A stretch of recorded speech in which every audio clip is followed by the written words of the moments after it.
Assalamualaikum warahmatullahi wabarakatuh. Perkenalkan, nama saya Zela Hoirunitma dengan NPM F0G0200012.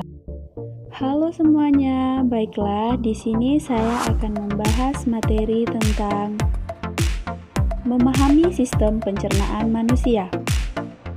Tapi sebelum masuk pembahasan, jangan lupa untuk like, comment, and subscribe channel ini. Semua makanan dan minuman yang masuk ke dalam tubuh akan melewati proses pengolahan di dalam sistem pencernaan. Ada banyak organ yang terlibat dalam sistem pencernaan manusia.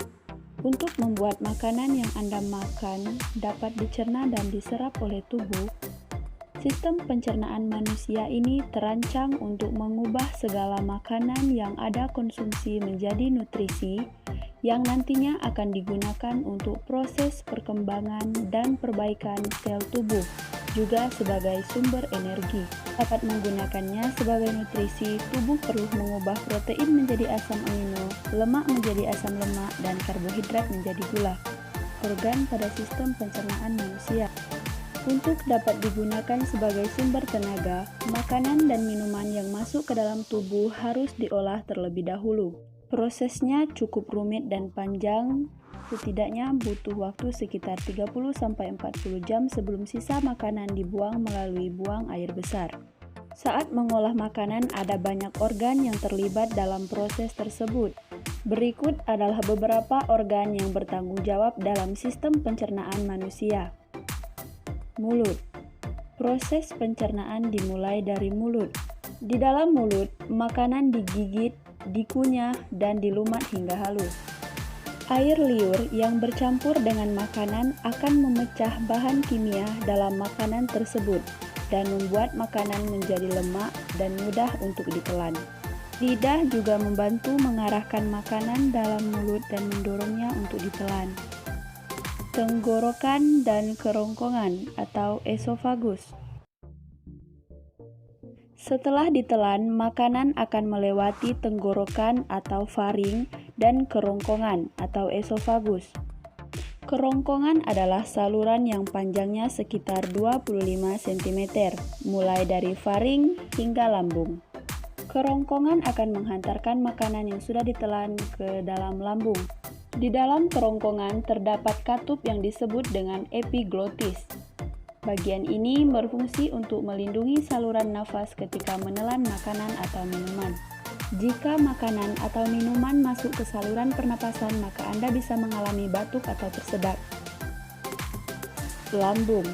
Tempat bertemunya lambung dan ujung kerongkongan dicegah oleh otot khusus yang disebut lower esophageal sphincter. Otot ini berfungsi mencegah agar makanan yang telah masuk dan diolah dalam lambung tidak kembali naik ke kerongkongan. Ketika masuk ke dalam lambung, makanan akan diaduk dan digiling lagi. Lambung mengeluarkan zat asam dan enzim untuk melanjutkan proses pemecahan makanan. Selain memecah makanan, lambung dapat membunuh bakteri yang mungkin ada dalam makanan yang dikonsumsi. Di dalam lambung, makanan akan dibuat menjadi cairan pekat atau berupa pasa dan selanjutnya akan didorong ke usus halus. Usus halus. Makanan yang sudah menjadi cairan pekat selanjutnya didorong ke usus halus. Usus halus terdiri dari 3 bagian, yakni duodenum, usus 12 jari, jejunum, usus kosong, dan ileum bagian terakhir dari usus halus, yang memiliki tugas masing-masing. Makanan yang bergerak dari satu bagian ke bagian lain dari usus dengan bantuan gerakan persaltik usus. Gerakan persaltik adalah gerakan kontraksi dan relaksasi otot di saluran pencernaan yang berfungsi untuk mendorong makanan. Duodenum bertanggung jawab untuk melanjutkan proses pemecahan makanan, sedangkan jejunum dan ileum bertanggung jawab untuk proses penyerapan nutrisi dalam cairan darah. Usus halus akan melanjutkan proses pemecahan makanan dengan menggunakan enzim yang dilepaskan oleh pankreas dan cairan empedu dari hati. Usus besar. Setelah nutrisi dalam makanan yang diedarkan ke darah, maka tentunya ada sisa pencernaan makanan yang berupa limbah. Limbah yang akan dikeluarkan dari dalam tubuh ini diolah terlebih dahulu di usus besar. Sebelum dibuang, limbah akan melewati bagian usus besar yang disebut dengan kolon. Secara anatomis, kolon dimulai dari jejum atau bisa dikatakan sekum yang berlokasi dalam rongga perut bagian kanan bawah. Usus buntu terletak di bagian ini. Di kolon terjadi penyerapan air dan beberapa mineral ke dalam darah. Selanjutnya, usus besar akan mendorong limbah makanan yang berupa kotoran ke dalam rektum. Ini perhentian terakhir pada saluran pencernaan. Selanjutnya, ketika kotoran ini akan dikeluarkan melalui anus, maka akan terasa mulas dan melakukan buang air besar. Sistem pencernaan manusia harus sehat agar berfungsi dengan baik untuk mengolah makanan.